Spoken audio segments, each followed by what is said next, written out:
No, ladies and gentlemen, they say the news in South Africa isn't a comedy, it's a tragedy. But in this instance, it's definitely a comedy, like definitely a comedy. But before we get on to the main news story of today, can I yet again ask, if you haven't already, please subscribe to the channel. It really does help me out. And if you want to support the work that I do here, you're welcome to buy me a coffee. The link is in the description box below. So let's get on to the first news story. This is the news that the ANC wants to sit down and iron out its differences with Afriforum and Solidarity. This after the ANC has spent months and months and months accusing Solidarity and Afriforum of being racist and wanting to bring back apartheid and being white supremacists and undermining the Republic, the interests of the Republic, and potentially being parties who were complicit in committing treason. Nothing says wanting to iron out your differences by saying all of that. In any case, apparently, according to the ANC, the law dictates that we need to build a nation and that we can't handpick things in the Constitution that we don't like. We all just need to get around the table.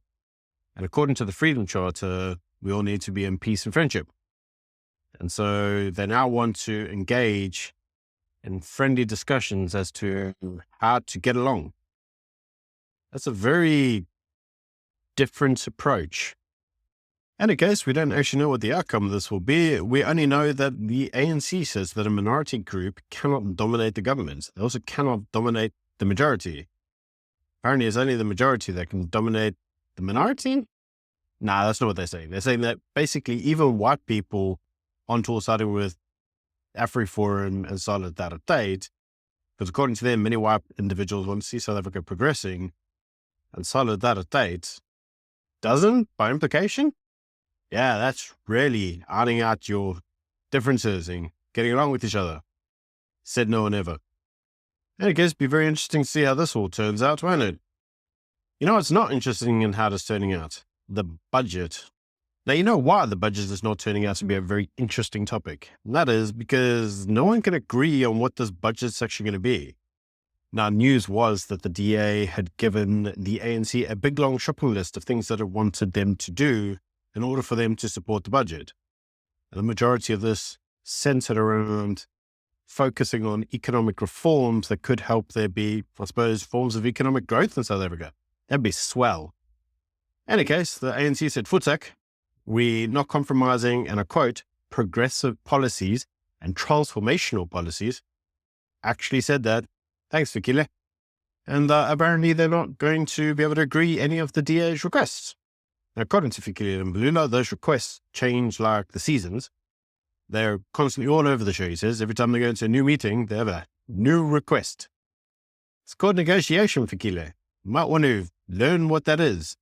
So basically, you go in there, you say, "This is what I want," and the party either says yes, or "Here's my counter offer." But you see, the ANC don't negotiate in that way. You go, "Here's my offer," and they go, "Futek," and they leave. So next time you go meet them again, you go, "Okay, if that one wasn't good enough, how about this one?" Then they go, "Futek," and they leave. Then they accuse you of changing the goalpost constantly. It's not generally how negotiations work, unless you're the ANC. In any case, apparently no agreement has been reached, even though yesterday news was that an agreement had been reached. Apparently the DA wanted the agreement in writing. The ANC said Futek, probably because it intends to actually, ignore its agreements. And yeah, so now there's back to being no agreement. Now, never to be one to allow any form of disharmony going on between the DA and anyone. Action SA jumped in and said, "Whoa, you don't like our enemy, the DA? Well, neither do we. So how about we be friends?" And Action SA said that they would support the ANC's budget. And they gave them a load of economic reforms that they wanted, to which the ANC said, "Futek." They said, "How about don't do the VAT increase and give a personal income tax relief according to inflation?" That's it. Income tax relief and no VAT. They said, if you do that, we'll support your budget. Apparently, the DA and the Freedom Front Plus might not support it. That's fine, because Action SA will support the numbers. So does this mean that Action SA is joining the GNU? Well, we don't actually know at this point in time, but I am reminded that once upon a time, Herman Mashaba said, "You would never ever get me working with the ANC ever." Seems to be working with the ANC an awful lot. It's almost like principles, eh? Like some people just don't have them. One thing you can't say about Julius Malema, I mean, the guy flip-flops on policy all the time, but at least has some principles and he at least stands by them. Oh, give him that. In any case, according to Fikile Mbalula, apparently he's confident that the budget will be passed. And he says even if there is a VAT hike, it's not going to be permanent. And to that, I say, poppycock. If you actually look at any temporary government program ever, like, the 350 grant, which was a temporary relief, became a permanent relief. Then it became a big. This is how it always happens. As was once famously said, there's nothing so permanent as a temporary program. And in government, that's very, very true. So in any case, what does this actually all mean for the Rand? Well, the Rand is basically having an enema. It doesn't really know whether it's coming or going. Is it going to support the GNU, or is the GNU going to collapse? Are you investing in South Africa, or are you not? And the answer is nobody freaking knows, because nobody's talking. Now, the reason that nobody's talking is because according to insiders within the ANC, they're actually still negotiating. And according to them, they're negotiating with everyone. They're negotiating with the DA, yes, but they're also negotiating with, and I quote, parties who are not inside the GNU. And you may say, is that the EFF? Well, according to one ANC leader, yes, that's the EFF. And according to others, no, it's Action SA. So which is it? The answer is no one knows. The ANC are having discussions with any old person in order to pass a budget. That's all we know at this point in time. But what we do know is that if the DA is not included in this, they may leave the GNU. I say may because we don't actually know whether or not the DA will stand by his principles. And if the DA does leave the GNU, there will be a vote of no confidence against Cyril. And he's probably going to lose. And then we can say, bye, Cyril. Bye. And who comes after that? Well, no one knows. Now, the reason that no one knows is because if you look at all the statistics, there is no one in the ANC that's actually popular at all. And so you can't say we're going to get the next populist to come in because they don't have one. The majority of the data shows that the only person that's actually popular in the ANC from a public perspective, Cyril. And if Cyril goes, no one supports the ANC. So what happens? Do they support MK? The EFF? And the answer is, no one knows. So maybe there'll be another election. All right. Maybe the ANC will nominate someone else. But what won't happen is any form of economic stability, like the Rand will just become South Zimbabwe too. It will just be horrendous. And there's many individuals that speculate that that's the actual intention of the ANC. And to that, I would say, no, it ain't. This is not by design. This is by nothing more than stupidity.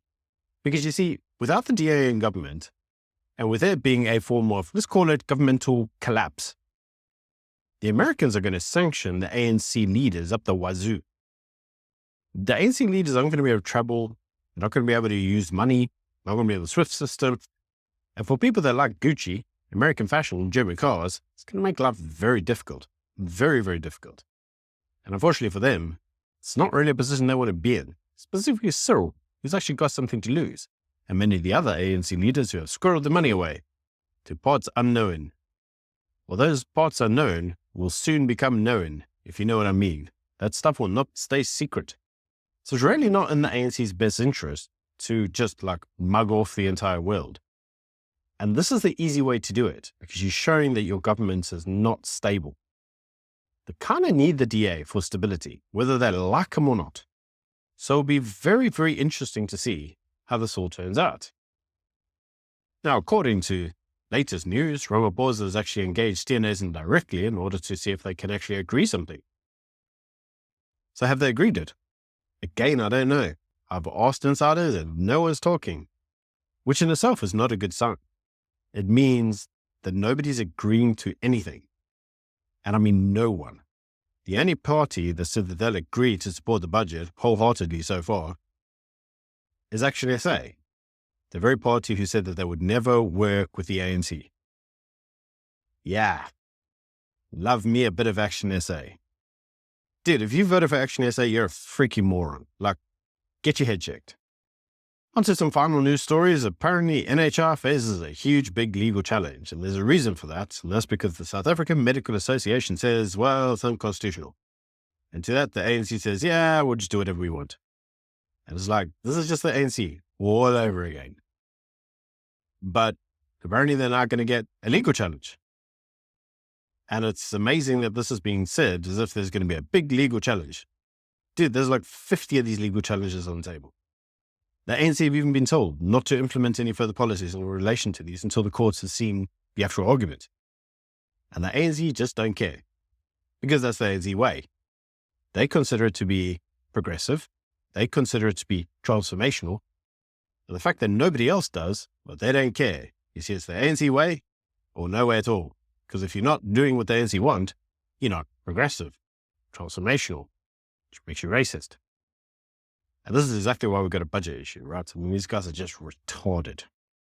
And I guess on the final comment, the final news story about retarded content, the ANC is now having to explain the Expropriation Act. Yep, they're having to explain it, as if nobody knows what it says. Like, we read the legislation, we went through years of discussing this, and now they're like, we'll explain it to you. And this is exactly, ladies and gentlemen, why Donald Trump does not want to have to sit and listen to these people. Because he knows all they're going to do is come up with some spin doctoring. They're going to say, oh, we know you've read stuff and you've heard what we said and you've read all the rhetoric, but you misunderstand it because you didn't believe what we told you to believe. And according to the ANC, well, the Expropriation Act is not scary.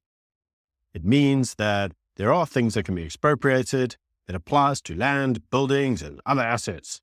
But they're going to be for legitimate public use. So, you're fine. Question is, what's a legitimate public use? Assets, for example. If you expropriate my medical savings or my medical aid because I don't want NHI, and I made it clear I don't want NHI, and I've got a load of savings there, and you expropriate and you say it's for a legitimate public use. It's to fund the healthcare system that I don't want. Is that legitimate? Because I don't believe that it would be personally, but you might say it's in the public interest. Now, apparently, it can't expropriate your homes and your businesses. These are protected unless they meet specific criteria for public use. And again, what is public use? This is all part of the problems that we've had with the Act, ANC. We're not stupid. When you turn around and you say that all land in the country should be in the purview of the government, who should be the caretakers and the custodians of all of the land, that includes my house, that includes my business, because those are on land and not flying in the air. And you may say it's all for the public use, the spreading of the wealth in the country. We've all heard the rhetoric. And everybody's got issues with these things because the terms are not very well defined and the circumstances in which it would apply are not well fleshed out. That's the problem. You've got individuals who are telling you that they would apply this act in the most extreme of situations. And then you've got them going, yeah, but trust us, we're responsible. Like when? Since when? ANC's never been responsible for anything. And that's the issue. So apparently you're not meant to really be scared of this because you see no private entity would have the power to expropriate under the act. It's only government bodies. That's what we're scared of, is that it's only government bodies. Because we're governed by childish retards who would do things not in the best interest of the citizens, but in the best interest of themselves. And these government individuals are the very people that we're scared of. So telling us, don't worry, it's not private, it's only government. Yeah, it's not really helping your case now, is it? In any case, that's just my views. Please do let me know what you think in the comment section below. Until tomorrow, bye.